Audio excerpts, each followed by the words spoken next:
Reliance group पर 1,25,000 करोड़ का कर्जा, वेदांता ग्रुप पर 1,03,000 करोड़ का कर्जा, एसआर ग्रुप पर 1,01,000 करोड़ का कर्जा, अडानी ग्रुप पर 96,000 करोड़ का कर्जा, जेपी ग्रुप पर 75,000 करोड़ का कर्जा, जेएसडब्ल्यू ग्रुप पे 58,000 करोड़ का कर्जा, जीएमआर ग्रुप पे 47,000 करोड़ का कर्जा, लैंको ग्रुप पे 47,000 करोड़ का कर्जा, वीडियोकॉन ग्रुप पे 35,000 करोड़ का कर्जा, जीवी के ग्रुप पर 33,000 करोड़ का कर्जा, 8,55,000 करोड़ का कर्जा बड़े बड़े उद्योगपतियों को बांट दिया। ये सरकार ये कहती है मान्यवर, मोदी जी की सरकार कहती है 9,000 का कर्जा लोगे तो तुमको जेल में डाल दिया जाएगा। हमारी केंद्र की बैठी हुई सरकार कहती है 9,000 का कर्जा लोगे तो जेल में डाल दिया जाएगा, 9,000 करोड़ का कर्जा लोगे तो जहाज में बैठाकर लंदन पहुंचा दिया जाएगा। लंदन ये काम ये करना चाहते हैं मान्यवर, ये इस देश को तोड़ना चाहते हैं, इस देश की गंगा जमनी तहजीब को बर्बाद करना चाहते हैं। आज इस देश का लोकतंत्र खतरे में है। हो सकता है कल को कोई पार्टी सत्ता में रहे, फिर दूसरी पार्टी सत्ता में रहे। आज हमारी आवाज को आप दबा सकते हैं और मुझे आपका दर्द भी समझ में आ रहा है कि आम आदमी पार्टी के 3 सांसद आने के बाद भारतीय जनता पार्टी के इतने मित्र मिलकर किस प्रकार से एक आदमी की स्पीच नहीं होने दे रहे हैं। यह आपकी बौखलाहट का नतीजा है, यह आपकी बौखलाहट का नतीजा है, यह आपकी बौखलाहट का नतीजा है। परेशान मत होना, परेशान मत होना। 6 साल यहां रहूंगा और एक एक दिन आपके लिए मुश्किल का दिन होगा। घोटाले कर रहे हो राफेल में, उसको भी उजागर करेंगे। भ्रष्टाचार कर रहे हो, उसको भी उजागर करेंगे। लिंचिंग करा रहे हो, उसको भी उजागर करेंगे।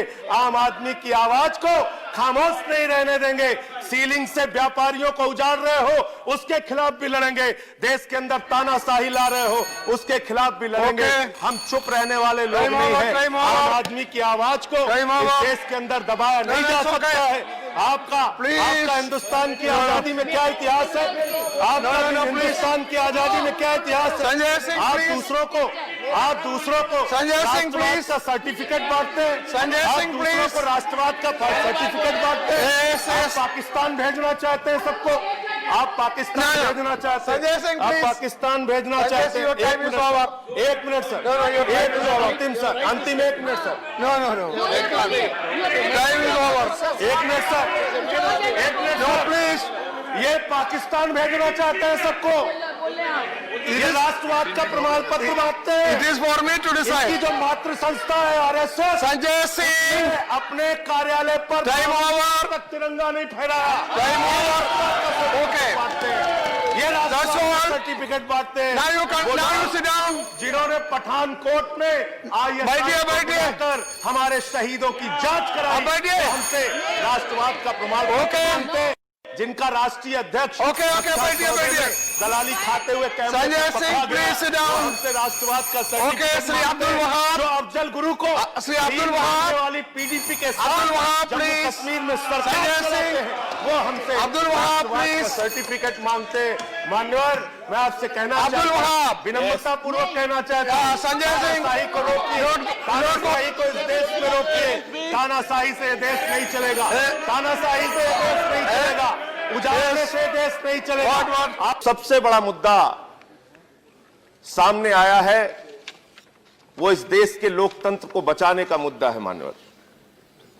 आज इस देश का लोकतंत्र खतरे में है और ये बात कोई संजय सिंह नहीं कह रहे, ये बात इस सदन का कोई सदस्य नहीं कह रहा है, बल्कि हिंदुस्तान की सर्वोच्च न्यायालय के 4 प्रतिष्ठित न्यायाधीशों ने बाहर आकर, पहली बार आजादी के बाद यह घटना हुई है कि 4 न्यायाधीशों ने कहा हिंदुस्तान का लोकतंत्र खतरे में है।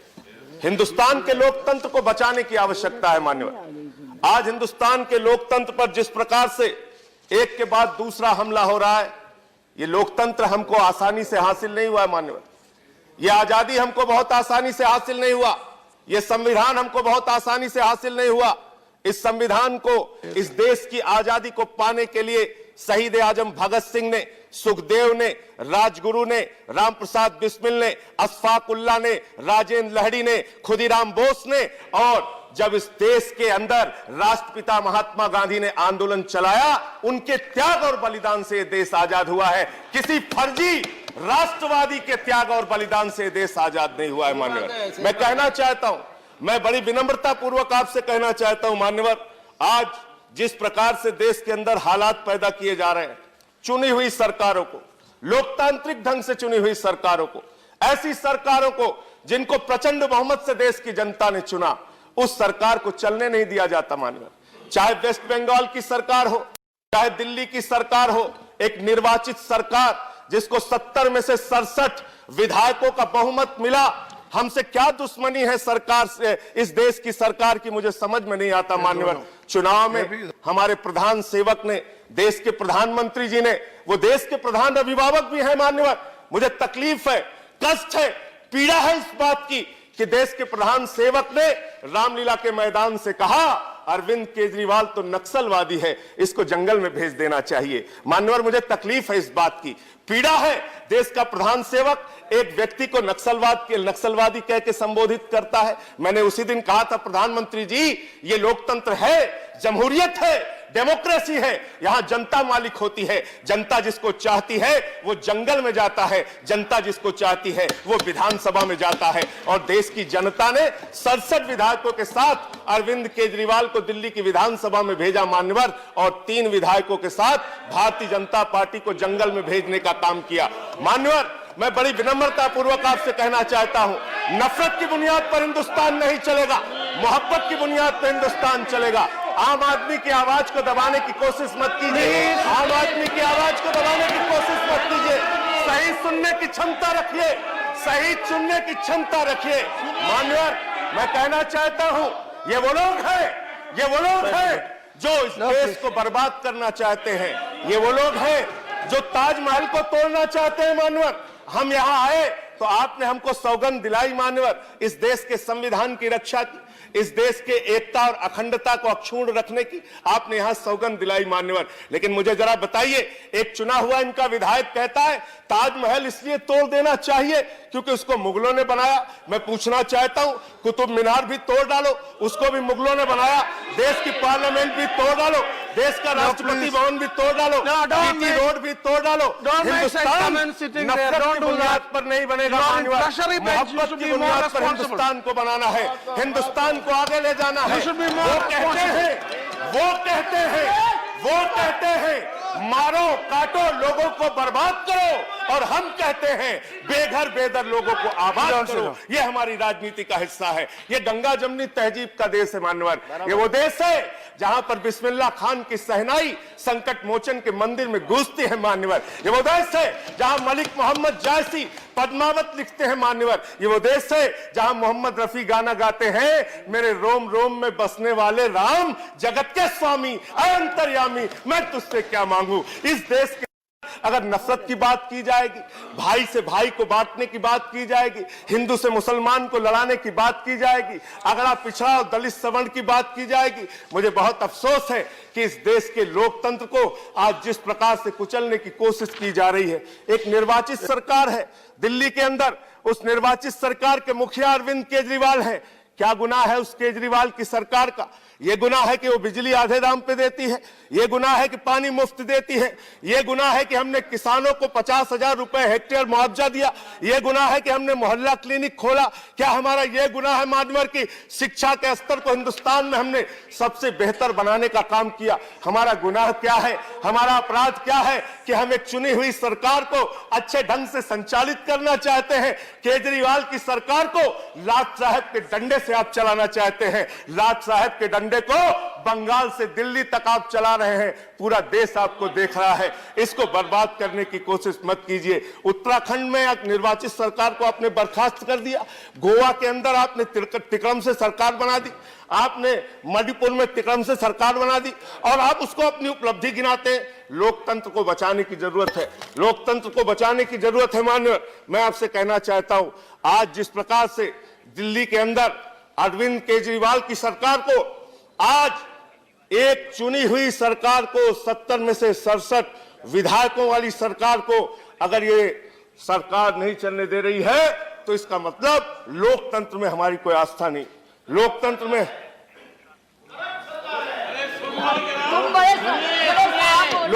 हमारी कोई आस्था नहीं।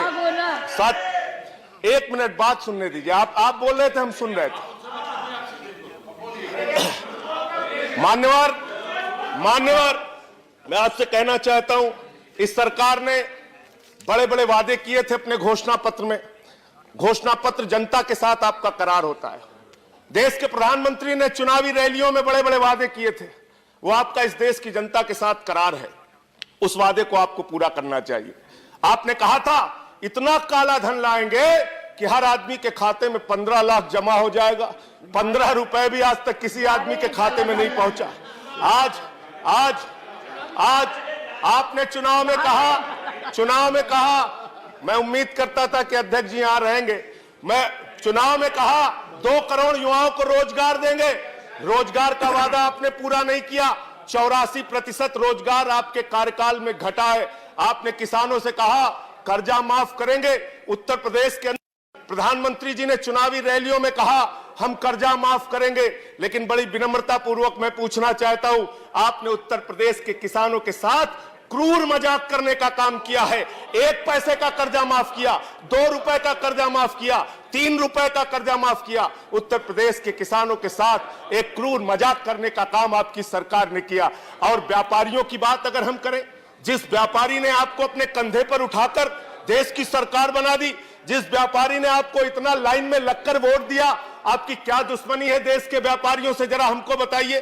पहले नोटबंदी लाते हैं, फिर जीएसटी लाते हैं, फिर रिटेल में 100% एफडीआई लेके आते हैं। अब जब बची खुची उनकी दुकान है उसको सीलिंग करके पूरे दिल्ली में उजाड़ने का काम करते हैं। 7 लाख व्यापारियों को आपने बर्बाद किया। तो आपने किसानों को धोखा दिया, आपने नौजवानों को धोखा दिया, आपने व्यापारियों को धोखा दिया, आपने इस देश के आम आदमी को धोखा दिया। और आप कहते हैं कि आप इस देश को तरक्की के रास्ते पर ले जा रहे हैं, आप इस देश को उन्नति के रास्ते पर ले जा रहे हैं। आज आम आदमी पार्टी की दिल्ली की सरकार को और उनके चुने हुए प्रतिनिधियों को इस सरकार ने एक के बाद दूसरी जिस तरह से उत्पीड़न करने का काम किया है, मान्यवर, हमारे 15 विधायकों को गिरफ्तार करके जेल में डाल दिया गया।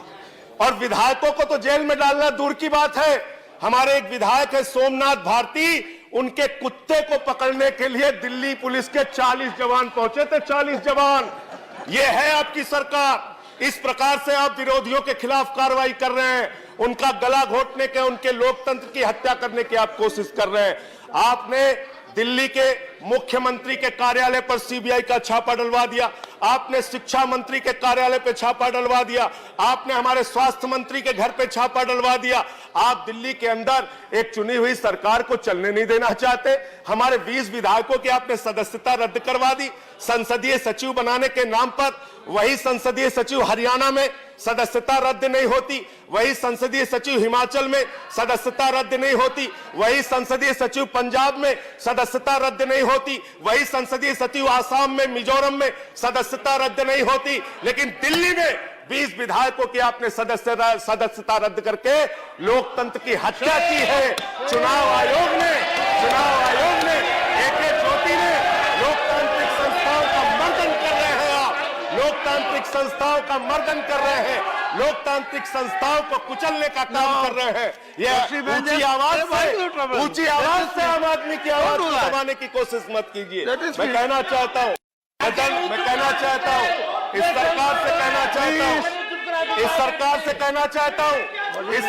कहना चाहता हूं, अरविंद केजरीवाल को लाट साहब के डंडे से चलाने की कोशिश मत करो। हम जनता के हित में काम कर रहे हैं और करते रहेंगे।